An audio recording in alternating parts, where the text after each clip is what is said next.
उत्पत्ति अध्याय 32। याकूब ने भी अपना मार्ग लिया और परमेश्वर के दूत उससे आ मिले। उनको देखते ही याकूब ने कहा, यह तो परमेश्वर का दल है। इसलिए उसने उस स्थान का नाम महनेम रखा। तब याकूब ने सेईर देश में अर्थात एदोम देश में अपने भाई एसाव के पास अपने आगे दूत भेज दिए और उसने उन्हें यह आज्ञा दी, मेरे प्रभु एसाव से यो कहना, तेरा दास याकूब तुझसे यो कहता है कि मैं लाबान के यहाँ परदेशी होकर अब तक रहा और मेरे पास गाय बैल गधे भेड़ बकरियां और दास दासियां है, और मैंने अपने प्रभु के पास इसलिए संदेश भेजा है कि तेरे अनुग्रह की दृष्टि मुझ पर हो। वे दूत याकूब के पास लौट के कहने लगे, हम तेरे भाई एसाव के पास गए थे और वह तुझसे भेंट करने को 400 पुरुष संग लिए हुए चला आता है। तब याकूब बहुत डर गया और संकट में पड़ गया और ये सोचकर अपने साथियों के और भेड़ बकरियों के और गाड़ बैलों और ऊँटों के भी अलग अलग 2 दल कर दिए कि यदि एसाव आकर पहले दल को मारने लगे तो दूसरा दल भागकर बच जाएगा। फिर याकूब ने कहा, हे यहोवा, मेरे दादा अब्राहम के परमेश्वर, हे मेरे पिता इसहाक के परमेश्वर, तूने तो मुझसे कहा था कि अपने देश और जन्मभूमि लौट जा और मैं तेरी भलाई करूंगा। तूने जो जो काम अपनी करुणा और सच्चाई से अपने दास के लिए किए हैं कि मैं जो अपनी छड़ी लेकर इस यरदन नदी के पार उतर आया और अब मेरे 2 दल हो गए हैं, तेरे ऐसे ऐसे कामों में से मैं एक के भी योग्य तो नहीं हूं। मेरी विनती सुनकर मुझे मेरे भाई एसाव के हाथ से बचा। मैं तो उससे डरता हूं, कहीं ऐसा न हो कि वह आकर मुझे और मां समेत लड़कों को भी मार डाले।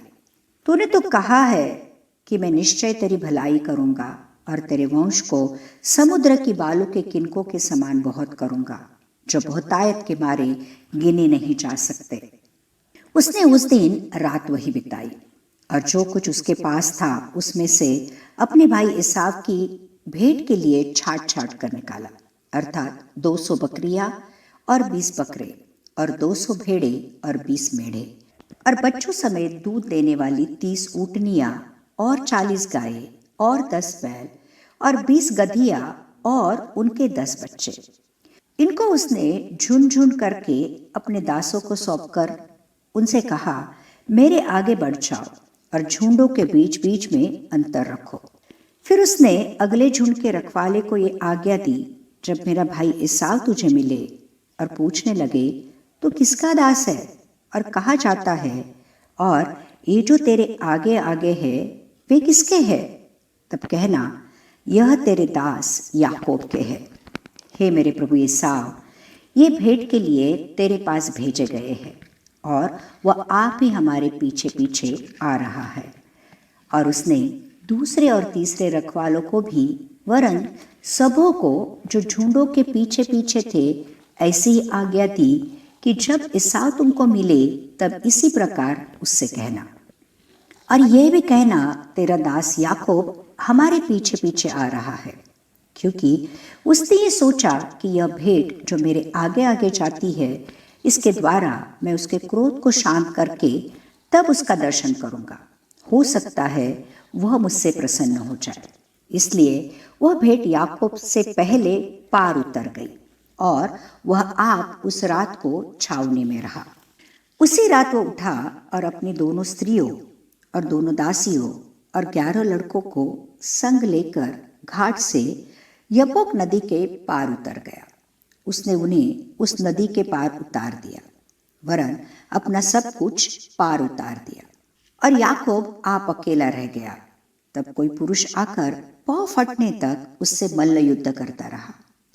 जब उसने देखा कि मैं याकूब पर प्रबल नहीं होता, तब उसकी जांघ की नस को छुआ, और याकूब की जांघ की नस उससे मल्ल युद्ध करते ही करते चढ़ गई। तब उसने कहा, मुझे जाने दे, क्योंकि भोर होने वाला है। याकूब ने कहा, जब तक तू मुझे आशीर्वाद न दे तब तक मैं तुझे जाने न दूंगा। और उसने याकूब से कहा, तेरा नाम क्या है? उसने कहा, याकूब।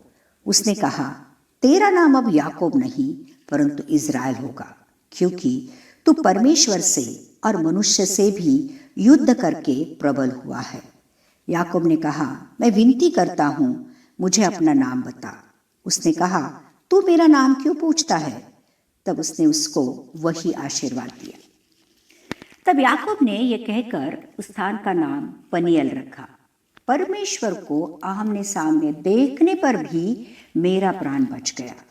पनीएल के पास से चलते चलते सूर्य उदय हो गया और वो जांग से लंगड़ता था। इजरायली जो पशुओं की जांग को जोड़ वाले जंगानस को आज के दिन तक नहीं खाते। इसका कारण यही है कि उस पुरुष ने याकूब की जांग के जोड़ के जंगानस को छुआ था।